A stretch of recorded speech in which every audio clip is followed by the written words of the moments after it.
या hi everyone.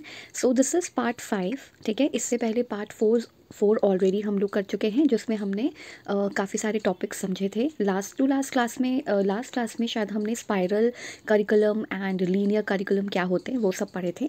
तो मैं एक बार दिखा देती हूँ क्या क्या चीज़ रिविजन, क्या क्या चीज़ हो चुकी है। तो बेसिकली हम लोग ने प्ले वे मेथड, फ्रॉबल का जो प्ले वे मेथड है वो हमने पढ़ लिया था कि फ्रॉबल के प्ले वे मेथड में मतलब थोड़ा सा हम रिवीजन कर लेते हैं सो दैट हमें चीज़ें पुरानी याद आ जाएं। तो फ्रॉबल का जो प्ले वे मेथड था वो हमने पढ़ा था कि खेल खेल में भी आप बच्चों को बहुत सारी चीज़ें सिखा सकते हो। इन्होंने ही किंडरगार्टन जो स्कूल्स थे वो शुरू किए थे।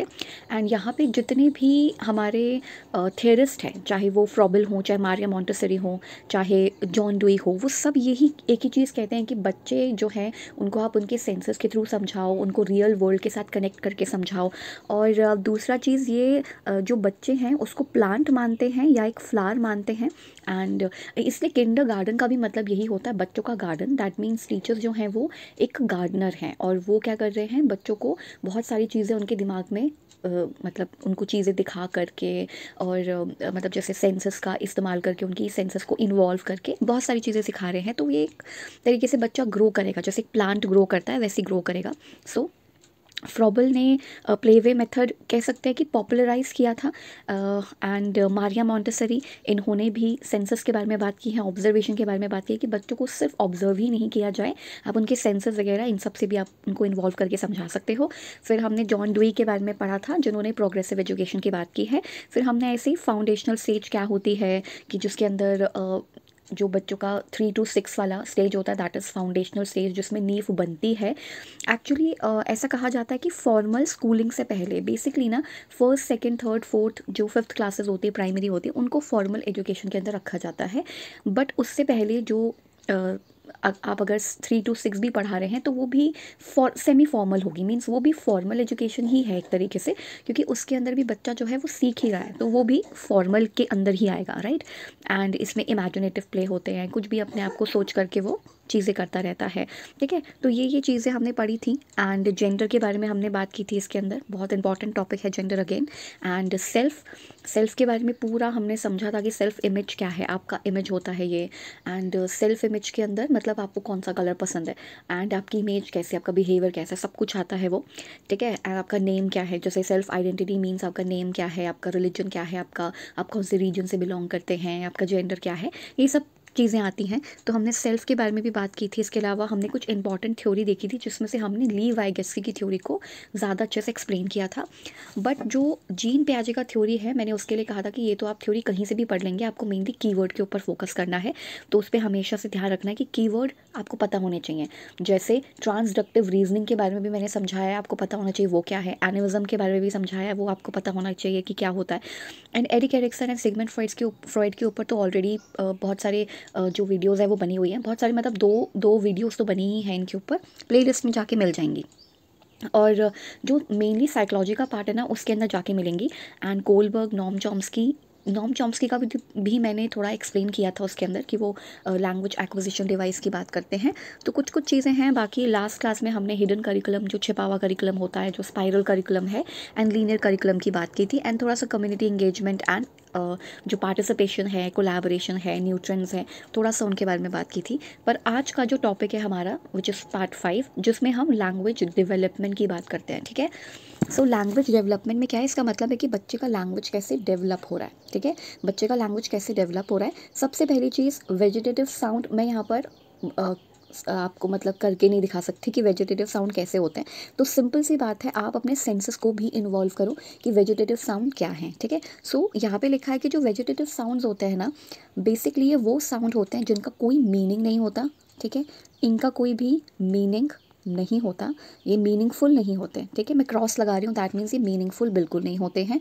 ये बिल्कुल ही इस तरीके के कुछ साउंड्स होते हैं जो बच्चा करता है एंड रिफ्लेक्स में करता है। रिफ्लेक्स मतलब जैसे मुंह इधर कर रहा है, आपको देख रहा है, तो कुछ कुछ साउंड निकालेगा, दैट इज़ वेजिटेटिव साउंड। तो एक्चुअली इसके ऊपर क्वेश्चन ये पूछा गया था कि जब लैंग्वेज डेवलपमेंट होता है, क्योंकि हमें पता है कि लैंग्वेज डेवलपमेंट में सबसे पहले क्या होता है, क्राइंग। ठीक है, जिसको हम हिंदी में क्रंदन कहते हैं। अगर मैं सही लिख रही हूँ तो हिंदी में, दिस इज़ क्राइंग, यानी कि बच्चा जब रोता है तो उसे क्रंदन कहते हैं, क्योंकि उसके पास और कोई तरीका नहीं है अपने केयर गिवर से इंटरेक्ट करने का। तो जब केयर गिवर से इंटरेक्ट करने का कोई तरीका नहीं है तो वो रोता ही है, ठीक है, वो रोता है एंड वो रो करके बताता है कि मुझे फीड कर दो, दैट मीन्स मुझे खाना दे दो, या फिर मुझे सोना है, या फिर मुझे इरिटेशन हो रही है, मुझे गर्मी लग रही है, मुझे सर्दी लग रही है। वो सब कुछ अपना जितना भी होता है वो रो करके ही बताता है। उसके बाद जो सेकंड चीज़ होती है जिसे हम कहते हैं कूइंग, ठीक है, इसको हम कूइंग कहते हैं। और कूइंग का हिंदी तो मुझे अभी याद नहीं आ रहा है, लेकिन कूइंग का मतलब होता है जिसमें वो कुछ कुछ थोड़े थोड़े साउंड निकालता है, ठीक है, जैसे लाइक मू एंड ऊ समथिंग कुछ साउंड निकालता है, तो ये कूइंग होती है, ठीक है। अब ये तो जो रोने की क्रिया है वो तो बचपन से शुरू ही हो जाती है, ठीक है, मतलब बचपन इन द सेंस कि जैसे ही बच्चे का जन्म होता है वैसे क्राइंग की जो प्रक्रिया होती है वो शुरू हो जाती है, रोना तो तभी से स्टार्ट हो जाता है। एंड जो कूइंग होता है वो आपका 2 to 3 मंथ्स के आसपास आता है, ठीक है। इसी के आसपास, इसी के बीच वेजिटेटिव साउंड आते हैं, यानी कि इस दौरान कहीं ना कहीं वेजिटेटिव साउंड आएंगे। तो यहाँ पर इन्होंने क्या किया है, सिर्फ इसी को ही अलग अलग तरीके से लिखा है। जैसे पहले इन्होंने वोकल प्ले लिख दिया है, ठीक है, एक ऑप्शन में वोकल प्ले पहले लिख दिया है, उसके बाद लाफ्टर लिखा है, उसके बाद वेजिटेटिव साउंड एंड क्विंग लिखा है। तो ऐसे करके इनके ऑप्शंस है, लेकिन जो करेक्ट ऑप्शन है और उसका जो सीक्वेंस है दैट इज़ वेजिटेटिव साउंड। वो जो भी आवाज़ निकालता है वो आप यूट्यूब पे जाके देख सकते हैं। यूट्यूब पे क्या करना है, vegetative sound of a baby लिखना है, उसमें एक शॉर्ट है, उसके अंदर समझाया हुआ है कि समझाया नहीं हुआ है, उसमें एक्चुअली बेबी का ही वेजिटेटिव साउंड है। तो हमें पता चल जाएगा कि उन वेजिटेटिव साउंड का कोई मतलब नहीं है। बच्चा जब अपना सर इधर उधर घुमाता है, आपको देखता है, तो वो कुछ ऐसे साउंड निकालता है जिसे हम वेजिटेटिव साउंड कहते हैं। ये मीनिंगफुल बिल्कुल नहीं होते। इवन जो कूइंग होता है ना वो भी मीनिंगफुल नहीं होता, ठीक है, कूइंग भी जो है वो मीनिंगफुल नहीं होता, ये भी मीनिंगफुल साउंड बिल्कुल नहीं होता। अच्छा, क्वीन के बाद क्या आता है, क्वीन के बाद आता है बैबलिंग, ठीक है, इसके बाद आती है बैबलिंग जिसको हिंदी में बल ब लाना कहते हैं, ठीक है। सो बैबलिंग साउंड आती है विच इज़ बलबलाना, जो कि 6 मंथ के अराउंड आती है, ठीक है। 6 मंथ अराउंड बैबलिंग का साउंड आता है, जिसके अंदर बच्चा क्या करता है, डा डा डा डा मतलब एक साउंड पकड़ लेता है, मतलब एक वो पकड़ लेता है जैसे कि DA, ठीक है, डा बोलना शुरू कर देगा तो उसको रिपीटेशन करेगा उसका, जैसे डा डा डा, ठीक है। जैसे कि माँ बोल रहा है तो उसके लिए माँ माँ माँ, यानी कि ये साउंड प्रोड्यूस करेगा, मतलब रिपीटेशन करेगा, ठीक है, इसका रिपीटेशन हो जाएगा, बेसिकली ये है रिपीट करेगा, ठीक है। सो यहाँ पर क्या है, बैबलिंग का मीनिंग है बलबलाना, जो कि 6 मंथ में शुरू होता है, लेकिन ऑप्शन में ये भी नहीं पूछा है, ठीक है। उसके बाद एक और स्टेज आती है, बैबलिंग के बाद आती है, जिसको हम कहते हैं क्या, कि इसके बाद हम 1 वर्ड स्टेज पे पहुँच जाते हैं, ठीक है। 1 वर्ड स्टेज, ये बहुत इंपॉर्टेंट टॉपिक है। सो 1 वर्ड स्टेज का मतलब है ये अराउंड आपके बर्थडे, मतलब आपके नहीं, आपके बच्चे के या जो बच्चा है उसके बर्थडे के अराउंड होती है, विच इज़ 12 मंथ्स, ठीक है। यानी कि जो 12th मंथ होता है, मतलब जो, या एक तरीके से देखा जाए तो या तो 1 साल लगा दो, 1 ईयर लगा लो, या फिर यूजुअली अराउंड आपका जो फर्स्ट बर्थडे होता है उसमें 1 वर्ड स्टेज आती है, जिसमें वो प्रॉपरली एक पहला शब्द बोलना शुरू करता है, ठीक है। अभी हम उसके ऊपर नहीं जाएंगे कि पहले मतलब कितने साल में रेंगना शुरू करेगा, कितने साल में खड़े होने की कोशिश करेगा, कितने साल में चलने की कोशिश करेगा, वो वाले स्टेज पर भी हम नहीं जा रहे हैं। बट यहाँ पर है, बोलने के ऊपर है कि लैंग्वेज का डेवलपमेंट धीरे धीरे कैसे होता है। सो 1 वर्ड स्टेज में क्या है कि फर्स्ट बर्थडे, मतलब यूजुअली फर्स्ट बर्थडे याद रख लें जैसे, या फर्स्ट ईयर याद रख लें, तो उसमें 1 वर्ड स्टेज आती है जिसमें पहली बार वो फर्स्ट वर्ड बोलना शुरू करता है, ठीक है।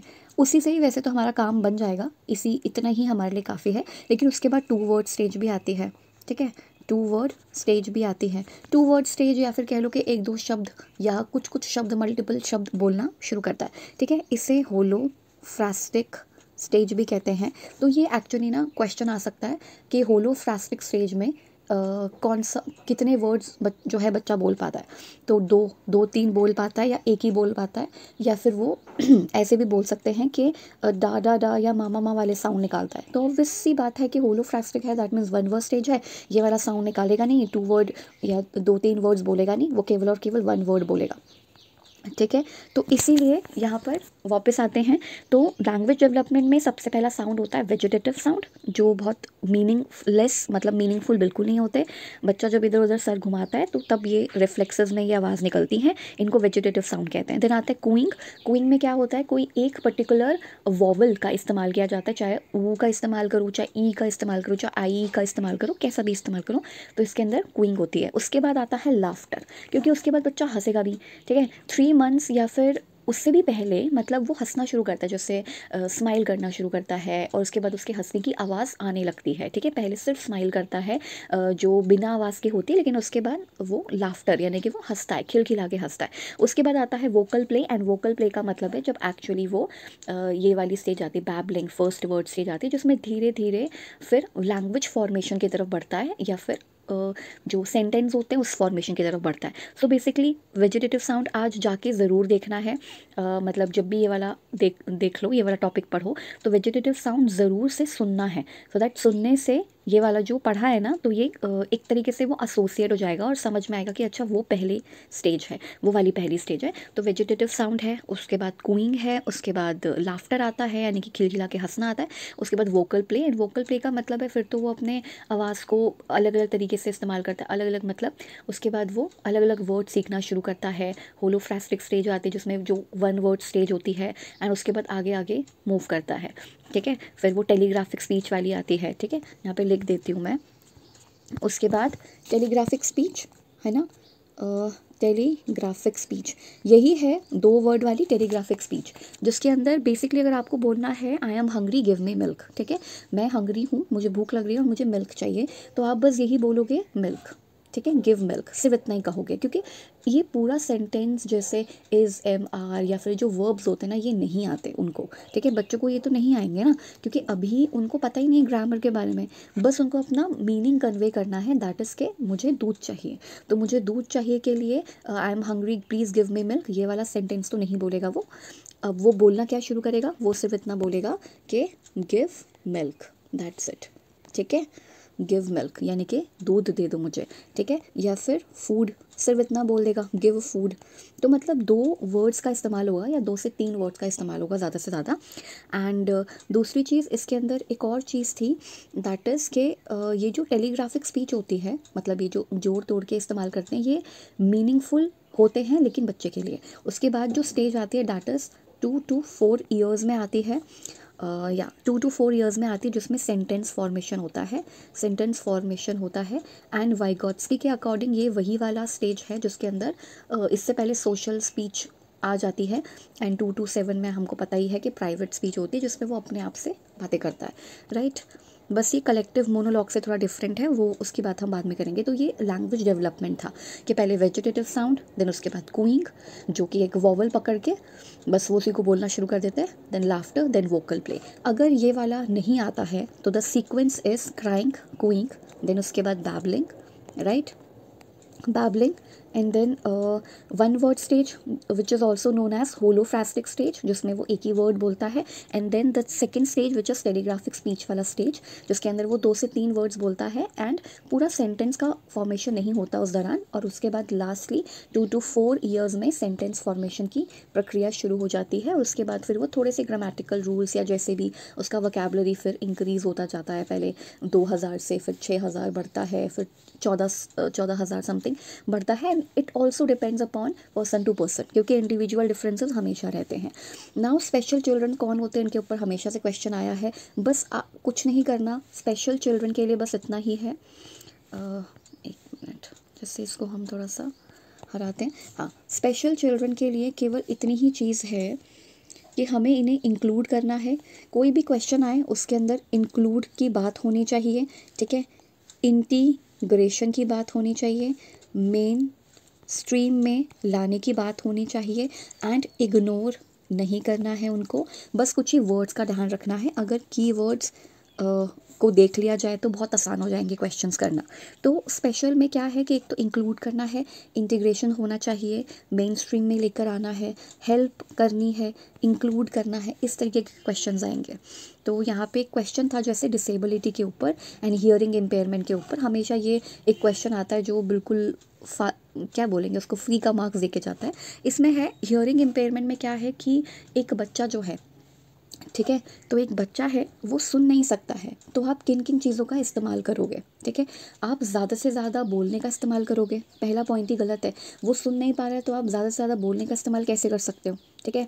हियरिंग इम्पेयरमेंट है तो आप ज़्यादा से ज़्यादा शब्दों का इस्तेमाल करेंगे बोर्ड पे लिख कर, यानी कि आप सिंबल का इस्तेमाल करेंगे। सिंबल मीन्स शब्दों का इस्तेमाल करेंगे, बोर्ड्स पे आप लिखेंगे, रिटन मटेरियल देंगे क्योंकि सुन नहीं सकता पर देख सकता है, ठीक है। रिटन मटेरियल ज़्यादा से ज़्यादा देंगे और अगर बोलेंगे तो धीरे धीरे बोलेंगे सो दैट लिप रीडिंग की जा सके, ठीक है। तो हियरिंग इम्पेयर बच्चे के लिए आप ये चीज़ें कर सकते हो। अब कल ही के दिन शायद कल ही मैं फ़िज़िकल एजुकेशन जब पढ़ा रही थी तो उसमें पैरालंपिक्स भी है, एक पैरालंपिक्स भी शुरू हुआ है, ठीक है। एंड डेफलिम्पिक्स भी है। डेफलिम्पिक्स जो है वो जो डेफ पीपल हैं जो सुन नहीं सकते हैं उनके लिए गेम्स खिलाए जाते हैं, तो डेफलिम्पिक्स है।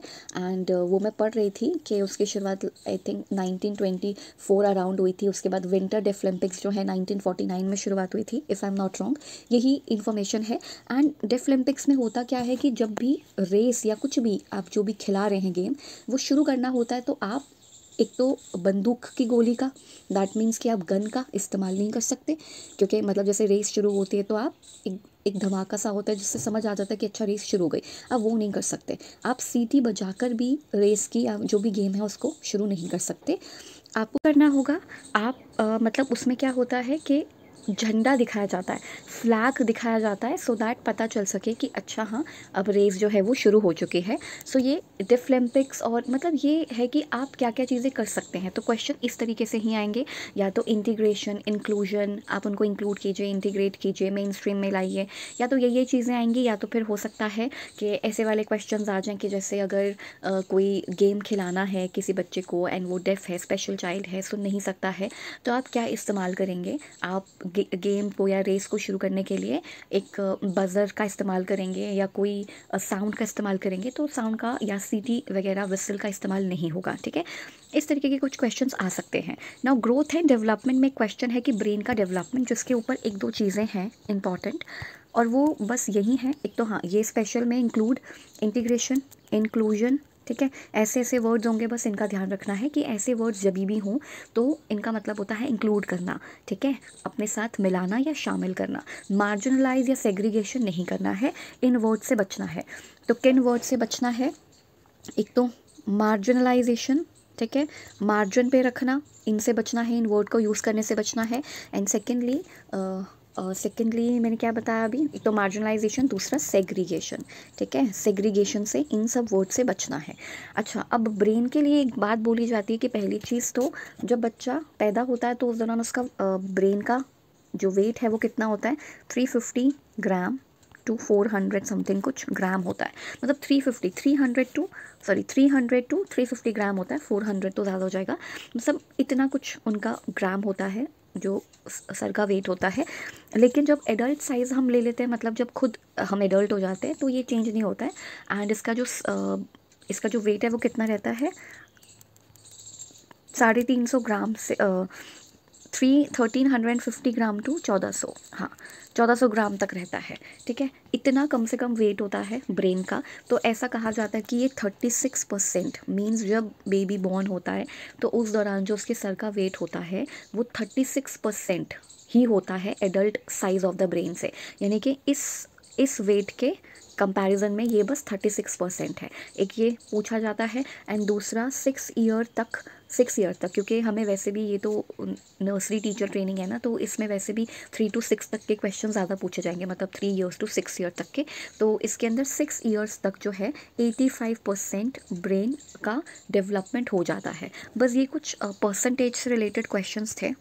सो ये परसेंटेज से रिलेटेड क्वेश्चन थे। पहला एक तो 85%, 6 साल तक 85% ऑफ ब्रेन का जो डेवलपमेंट है वो हो जाता है। एंड सेकेंडली 36% जो एडल्ट साइज़ है, मतलब एडल्ट वेट है जो ब्रेन का, उसका 36% जो है वो शुरुआत में होता है जब बेबी बॉर्न होता है। तो ये कुछ ब्रेन डेवलपमेंट के ऊपर क्वेश्चंस थे। एंड रिफ्लेक्सेस तो हमारे पास बचपन से ही होते हैं, जैसे ग्रास्पिंग का, पकड़ने का जो रिफ्लेक्स है वो होता है, एंड सकिंग, दूध सक करने का जो रिफ्लेक्स होता है वो भी बचपन से होता है। एंड सेंसेस धीरे धीरे इन्वॉल्व होती हैं, मतलब उनको इन्वॉल्व करना ज़रूरी है।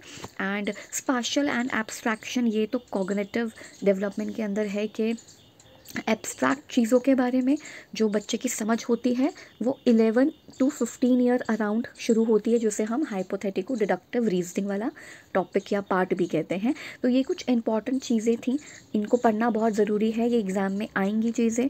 इस तरीके से नहीं तो फिर कुछ अलग तरीके से क्वेश्चंस पूछे जाएंगे, लेकिन मोर और लेस टॉपिक्स यही हैं, ठीक है। चाहे स्पेशल चिल्ड्रन के ऊपर आए, डिसेबिलिटी, हियरिंग इम्पेयरमेंट, तो नेक्स्ट टाइम जो है वो विजुअली इम्पेयर्ड के ऊपर आ जाएगा, जो विद्यार्थी देख नहीं सकते उनके ऊपर क्वेश्चंस आ जाएंगे, ठीक है। अगर ब्रेन डेवलपमेंट के ऊपर पूछा है, वैसे तो ब्रेन डेवलपमेंट के ऊपर सिर्फ यही पूछा है कि कितना तक विकास जो है हो जाता है, एक 75% तक भी डेवलप हो जाता है। उसके बाद धीरे धीरे 85 तक, मतलब 6 साल तक 85% तक डेवलप हो जाता है। तो ये कुछ क्वेश्चंस आ सकते हैं। मुझे लगता है कि इतना अभी के लिए तो इतना बहुत है, लेकिन जब तक एग्ज़ाम नहीं आ जाता तब तक कुछ छोटे छोटे टॉपिक्स को भी कवर करना ज़रूरी है, ठीक है। सो अभी तो इतना ही करते हैं हम। इसके बाद नेक्स्ट टॉपिक में कुछ चीज़ें लेकर आएंगे जो बिल्कुल डिफरेंट हो, जो पहले नहीं पढ़ी हों, क्योंकि आपने मोस्टली सारी थेरीज तो पढ़ी ली होंगी। अब कुछ न्यू चीज़ों की बात करनी ज़रूरी है, क्योंकि वहीं से क्वेश्चंस आ रहे हैं। एंड थोड़ा सा सिलेबस भी हल्का हल्का सा वास्ट हो रहा है, थोड़ा सा अलग अलग जगहों को भी इन्होंने टच किया है, वहाँ से भी क्वेश्चंस पूछे हैं, तो वो भी हम नेक्स्ट क्लास में देखेंगे, ठीक है।